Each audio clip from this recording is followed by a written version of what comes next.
Hey, race fam. Brian Davis races, and you can too.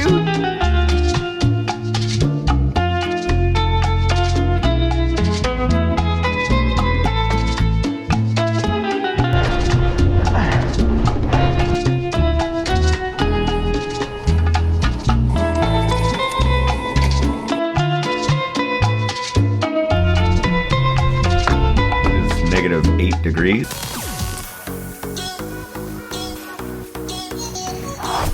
So stoked to do this race. My fitness is good. My weight is, I think this is the best it's been in years, maybe even decades, because I've been watching my macros inspired by VC.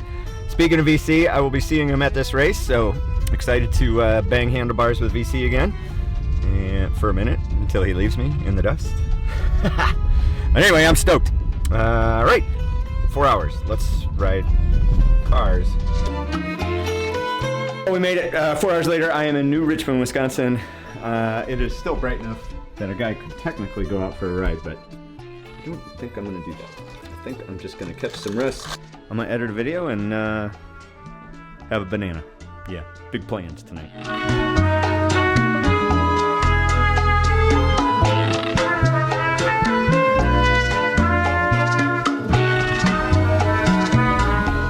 Race fam, day 2, Fatback Worlds. I'm going over to the course to pre-ride. I'm gonna meet Tyler over there in a little bit, but I think I'm gonna get there before him so I can get my pre-ride done, and then I'm gonna go to the expo and do all that expo-y stuff. And yeah, had a great night last night. Just complete relaxation in the hotel. Edited a video, drank 1 beer, felt great. I did my measurements from MyFitnessPal after 1 month, and they are stellar. 2 inches off my butt, 2.5 inches off my waist, and 2.5 inches off my gut. Killer. Yeah, okay, well, let's go. It's not too bad today. Tomorrow's gonna be cold for the actual race. Course is pretty good. I think it's gonna be perfect tomorrow after it gets a little colder. Get a little more grooming on this fresh snow. Out here with Connor and VC, ripping a couple pre-ride laps. Good times. Medium, if you don't mind. Extra medium. Thank you. Extra medium. You can get a tool or a bottle of I'm not getting a tool. Giving away tools, which I manufacture. They're giving away these things, which I manufactured. And they're giving away these, which I manufactured. I feel like they should just call me. But they got a cool bag. Look at that bag, dude. That is sick. Tell us about these. Yeah, so high heat pine cornflower. We're for sure gonna have fun, regardless of the speed. I know it.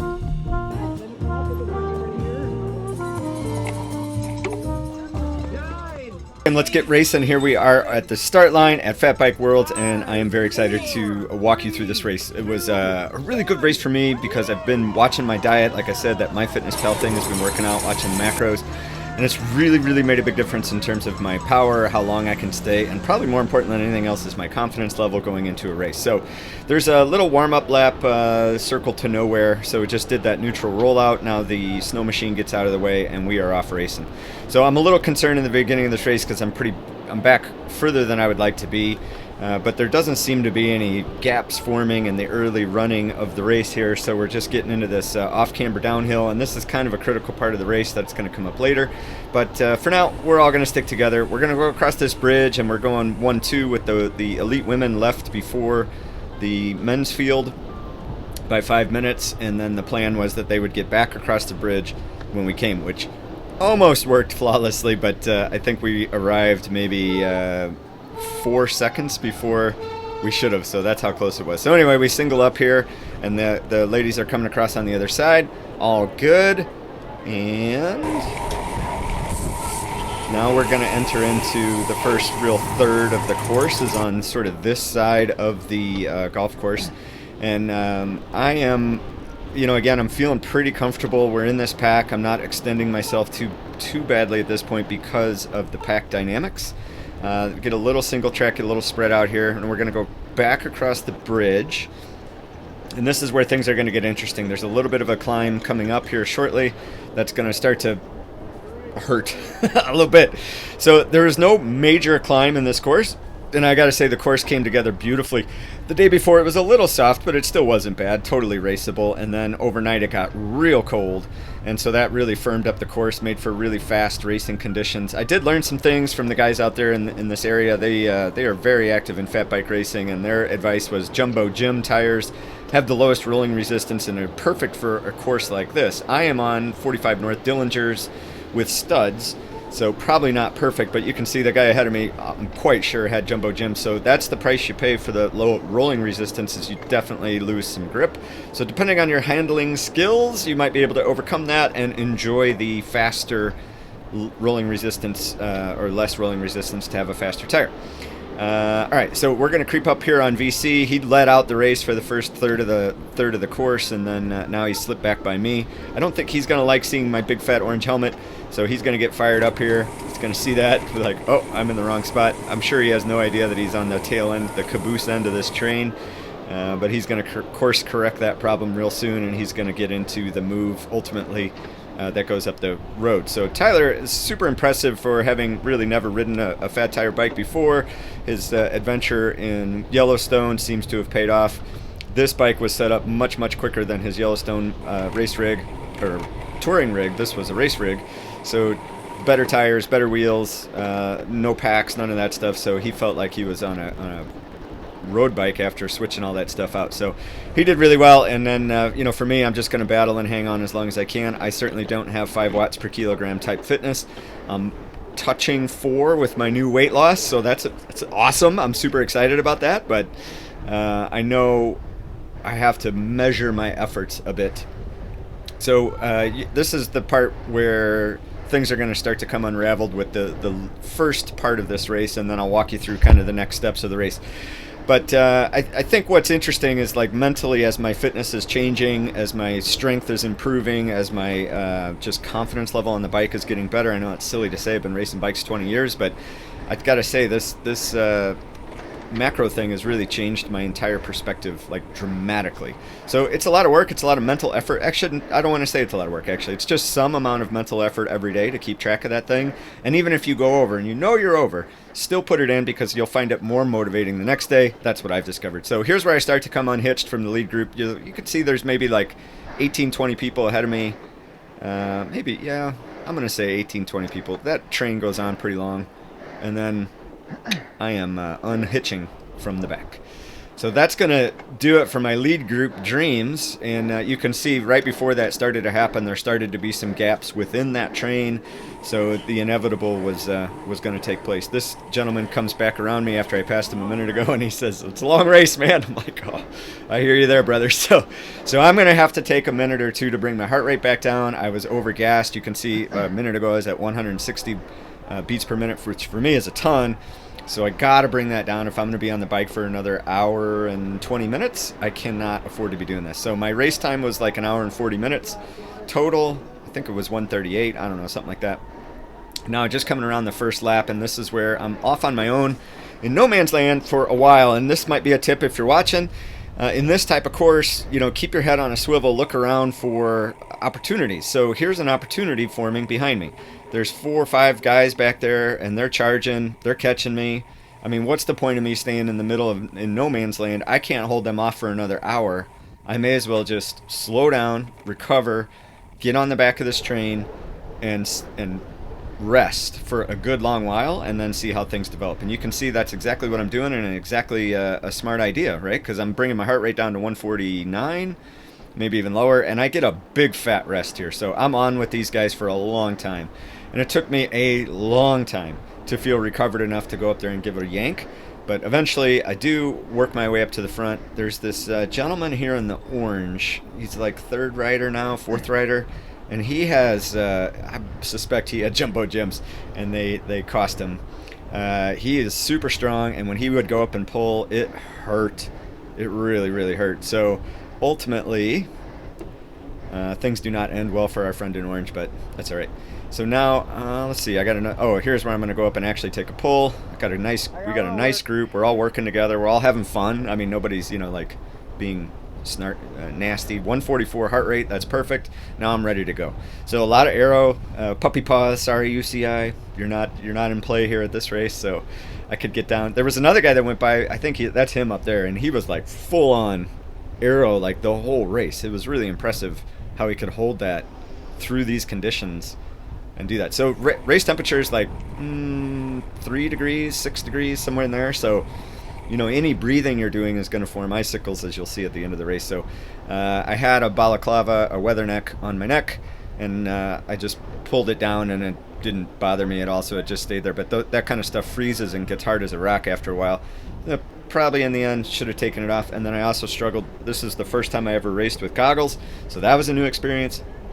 And oh, this is interesting. So coming down this off camber, I figured out a good way to get down there pretty effectively. I'm pretty solid at descending after a couple of years of practice, and you can see where I just dust these guys, and they're gonna have to burn a match to catch me.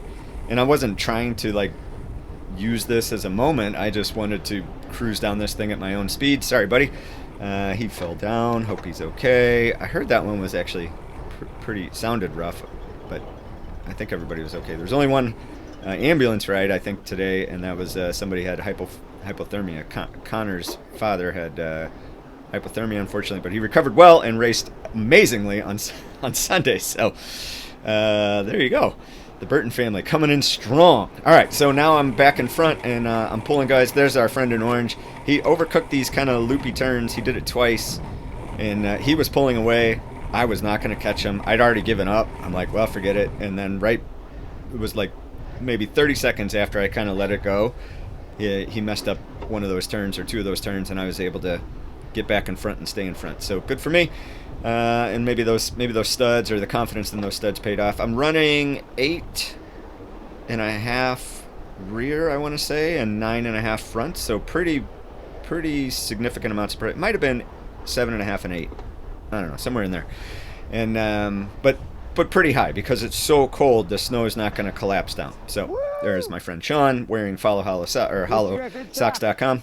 Yeah, thanks. All right. So now I'm at some point here. I got in with a group, and then we had one guy, and we traded a couple times, and then he couldn't pull through, so I just went off on my own. Finished up the race, and I ended up finishing 18th, which I'm super stoked about. That was fun. I had a good time. Here you can see me in 18th, and Tyler got 9th, great, and Chris Stevens took the win. Also the race director, super impressive to put all the effort into the race and then win. Awesome. I just had such a blast at this race. Saturday was great. I got in on Thursday so I could do the pre-ride on Friday. This race was Saturday, and then on Sunday there's another crit. Man, I had fun. That was a fun race. The first lap was with the train. That was really helpful, and then I lost the train right before the end of the first lap, and then suffered by myself for a while. Saw a train forming behind me, caught on the tail end of that, got a long recovery, and then eventually some of that train pulled ahead, some of that train went behind, and I was somewhere in the middle. Rode with one guy for a long time, and then dropped him off my wheel and kept going. So couldn't be happier. I had a great time. What a great event. Really, really well run, and great value. I mean, got a bag in the swag bag, and socks, and a buff, and a long sleeve t-shirt. It's really nice. Like, it's a really nice race. They did a great job. I'm super impressed. That's what I'm talking about. There you go. Folks, let's hear it for your 2023 Elite Men World Fat Bike World Champions. We're gonna brand first from Appleton, Wisconsin, Brian Davis. What? I did not know that. Way to be, Mr. Davis. You're in the second spot. You can take whatever one you want with that energy. Brian, you can have it, buddy. You can have it. And in first place, the time of 1:38.08. Ladies and gentlemen, Corey Burton, Roberts, Wisconsin's right here. Mr. Burton, Corey Boone. The weekend is almost over. I'm just getting warmed up and ready to go out for the little crit race on Sunday morning. And it should be fun. It's 40 minutes, however many laps you can do in 40 minutes, but I assume it's going to be definitely more of a crit race where there'll be a pack and somebody will attack and all that kind of jazz. So it'll be interesting to see how much turning how much handling matters, all that stuff. So that'll be fun. This is my last night at the American Hotel at New Richmond, Wisconsin, and I look forward to leaving. The stay has not gone great. There was a drunken moron last night in the hallway threatening to walk home. I was really hoping he would have. It is -8 degrees, and that would have been good for him. And then there's a youth hockey team in the hotel, and they could definitely use a bit more parenting. Definitely use a bit more parenting. Yeah. But other than that, it's a great trip. All right, let's get going. Oh, race fam, it is so cold. -6 degrees outside. But, you know, it's a 40-minute race, so it should go pretty quick. And it's like a crit, and I love crits. So, yeah, it should be fun. I'm looking forward to it. Let's see what time it is. 9:52. We start at 10:30, friends, 10:30. Apparently there's 55 people registered for this. I can guarantee you there's not going to be 55 people here. It is really cold, so we'll see who's out here. Go fast, take chances, turn left apparently. Okay. All right, now this is Sunday after a very restful night at the American Inn. No, it wasn't. Anyway, we're going to start the crit race or circuit race. So it's like a 1.2 mile course and a nice loopy course. There's one little downhill and uphill, and you're going to see that right here in the beginning, and that's where actually the whole race blows apart, right here in the very, very beginning. So this gentleman here to my left is not going to have a good day. And what? Hey, wait. Gone. Oh, he gone. And yep, gone. And then that creates some separation. So Corey is back there, the rider in the orange. He is going to catch back onto this group, but it certainly kicked the hornet's nest right away, so everybody gets moving. I don't think this group up in front knew that happened, but here we are. Now we're about half a lap. We're still on the first lap. So the format of this race was however many laps you can do within 40 minutes and then one more. Interestingly, I got through at 40.00.23 or something on the first one, and they sent me out for another one. Is that how that worked? Anyway, it was one more lap than I was expecting, but it worked out well. I finished really well in this race. So here's VC. There's one rider you can see just up the front here, and that's going to create this gap back to the rest of us. So there's a solo break up the road, and I'm like, oh, maybe this is the time I go. That climb was getting a little slow, so I'm going to take it. But I can't do it because I'm weak sauce. I do get into no man's land again. So close. I get into no man's land a number of times in my life, but I just can't close the deal to catch that last little bit to get to that front rider. So you can see here, I'm going to get fairly close, and then you can see, oh, when that chest mount turns, that's me turning around like, I don't want to do this anymore. Please make the pain stop. So I'm looking around to see if they're closing in. Should I wait for them, or should I try to close this gap? The gap was like really close for a second, and then you can see where as soon as I turned I'm mentally cooked at that point. So I'm going to let this train catch back up. I can see back behind us like, okay, this is the lead group. And this is the racing for today's race, right? So this is where the people are going to be. Now I start to slip because I'm weak, and then I get arrow again and try to catch on. I'm going to be able to catch on Corey's wheel again. He's going to drop me again. I'm going to catch him again. He's going to drop me again. I'm going to catch him again. He's going to drop me again. And on and on we go. So it's going to dump me. And meanwhile, I think Tyler and Corey, Tyler and Steve are off the front. Steve won last year, and then their trading poles eventually. The name is escaping me, but the Burton, the third place finisher, is going to jump the gap, and I don't remember that actually happened. I don't remember when that happened, but anyway, he got up there and then he pulled, which was great. So in the end, they had a very close race for first and second, and then Mr. Burton came in for third, looking pretty strong. So you can see here's Corey again. Corey seemed to struggle a bit on that hill, and so I take mental note of that. If I need to crack Corey, that's where I'm going to have to do it, and sure enough, that's where I crack Corey. So this is the last lap after there was like I wasn't sure. I was asking for help from the announcer. Is this the last lap or not? I don't know what's going on. So finally, I figured out this is actually the last lap. Again, it was one more lap than I wanted to do, but so be it. All right, so now I am going to be on my own for the remainder of this lap, and I think that's where we're at right now. And then, yep, and then I'm going to finish up. So, really enjoyed the circuit race. It was a lot of fun. Very cold outside, but it was a blast. Great race. Oh, that was fun. Sort of. Probably a little lost by centimeters. Really? I saw him sprint and he looked like he had a head of steam on him. He was ahead, and Steve just came around the last second. Hey, race fan, before you go, I just want to ask one thing. If you could please subscribe. We are so close to hitting 8,000 subscribers, and it's been freaking ever I've been doing this channel. I'm still not at 8,000. So if you're watching this and you're not subscribed, man, just throw me a bone and subscribe.